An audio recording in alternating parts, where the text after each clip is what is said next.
अब लोगों ने ग्रंथ पाठ में सुना, नरतन सम नहीं कब निहु दीही, जीव चराचर जांचत जी। मनुष्य के समान और दूसरा कोई शरीर नहीं है।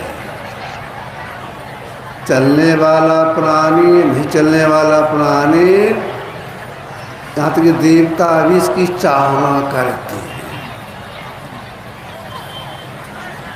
अब देखिए, इतना उत्तम शरीर मिला है कि देवता भी इसकी चाहना करते हैं। हमको मनुष्य शरीर मिले, इस शरीर के देवता भी तरसते हैं, हमको मनुष्य शरीर मिले।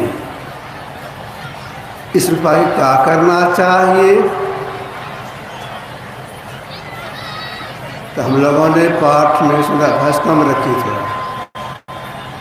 सो तनु धरि हरि भजहि न जीनत, हो विषय रत मंद मंद तर,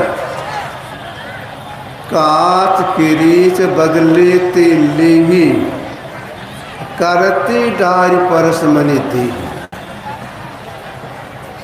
इतना उत्तम श्री मिला है, किस लिए? ईश्वर भक्ति करने के लिए, जिससे हम जी का परम कल्याण हो जाएगा। यह काम नहीं करती हैं और संसार के विषय में मन लगाते हैं, उनके लिए कुछ कठोर शब्दों का प्रयोग किया गया है। क्या कठोर शब्दों का प्रयोग किया गया? सो तनु धरि हरि भजहि न जीनर, हो विषय रत मंद मंद तर। मतलब वे महामूर्ख हैं। क्यों कहा महामूर्ख हैं? उदाहरण दिया, कांच किरीच बदले तिली, करते डारी परस मनि दी। कितना सटीक उदाहरण दिया है। अगर किन्हीं को परमात्मा की दया से अनायास पारस मनि मिल जाए, पारसमणि गुण यह है, कितना भी लोहार ही उसमें सटा देंगे, सब लोहा सोना बन जाएगा, वह सम्राट बन सकता है। यह बात जानते हुए भी अगर कोई उस पारसमणि को वहां के फेंक दे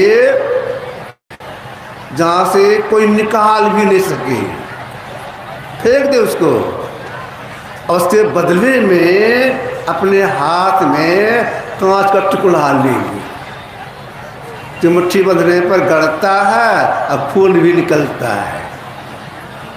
यही हाल, यही कहा जा रहा है। या मनुष्य इतना उत्तम है, अगर साधना करे, साधना करते करते अपने अंदर में चल करके जिसका त्याग कर दे, परमात्मा बन सकता है। तो यह काम नहीं करके संसार के पंच विश्वों में जो लग जाती हैं, श्रुति नहीं करती हैं, साधना नहीं करती हैं, उनके लिए कहा कांच किरीच बदले तिली, करते नहीं परस मनि दी। तो करना क्या चाहिए? करना यह चाहिए कि हम जीव का परम कल्याण हो जाए। तो परम कल्याण कैसे होगा? शोक रहित कैसे होंगे? अगर कोई शोक रहित होना चाहते तो क्या करना होगा? जिसके लिए मनुष्य मिला हुआ काम करना होगा। तो क्या करने के लिए मनुष्य मिला है? नचिकेता ने जमराज नचिकेता से कहा था, और सुनिएगा, शरीरं शरीरेश्व नभस्थिस्वस्थितं महात्मभिमात्मानं मत्ताधिन सोचती। संसार में सब शोक सहित हैं, दुख में है। सुख रहित कौन होंगे? तो यमराज ने कहा नचिकेता से, जो शरीरों में शरीर रहित हैं और नित्यानंद स्वरूप हैं, उस महान और सर्वव्यापक आत्मा जानकर बुद्धिमान पुरुष शोक रहित हो जाता है। मतलब क्या हो गया? परमात्मा शरीरों में रहते शरीर से अलग है। जड़ प्रकृति चल प्रकृति अनित्य है, इसमें नित्य स्वरूप है। इसको जो जान लेती है ये शोक रहित हो जाती है। यही काम करने के लिए परमात्मा की ओर से हम जीव के शरीर मिला है, यही काम करने के लिए। देखिए इतना तो उत्तम शरीर तो मिला है, लेकिन है बहुत क्षण भंग। ऐसे हम लोग का शरीर है, श्वास पर टिका हुआ, याद रखिए श्वास पर टिका हुआ है। परमात्मा की ओर से श्वास पूंजी गिन के दे दिया गया है। 1000, 10,000, 20 लाख, 30 लाख, 1 करोड़, 20 करोड़ आदि, उसमें से आप हम खर्च कर रही हैं। जिस क्षण गिनती पूरी हो जाएगी, जिस अवस्था में रहेंगे, जहां भी रहेंगे, हम जीव शरीर से निकल जाएंगे। तो महापुरुष का कहना है विलंब नहीं कीजिए। तुलसीदास ने लिखा है कि तुलसी विलंब न कीजिए, भज लीजिए रघुवीर, तन तरकसते जात है श्वास शरीर को तीर। शरीर को तरकस बताया, श्वास को तीर बताया। शरीर के तरकस से श्वास में तीर निकल रहा है। जिस संगति पूरी हो जाएगी हम जीव से निकल जाएंगे। तब करना क्या चाहिए? करना यही चाहिए, जो समय तो निकल ही गया, अब जो बाकी बचा है, जितना श्वास निकल गया तो निकल ही गया, किसी कीमत आएगा नहीं। अब करना क्या चाहिए?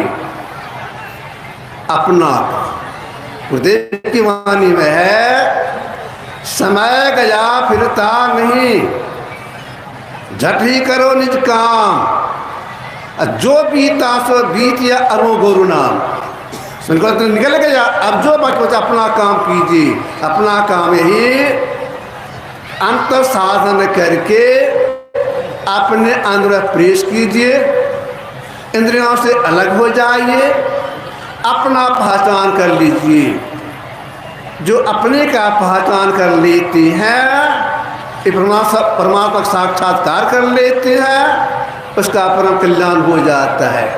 यही काम करने के लिए परमात्मा की ओर से यह शरीर मिला है।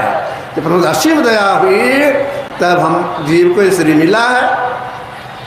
भगवान राम ने प्रजाओं से कहा था, कम कर करुणा नर देही देत ईश्वर ही स्नेही। ईश्वर की असीम दया होती है तब यह मनुष्य मिलता है।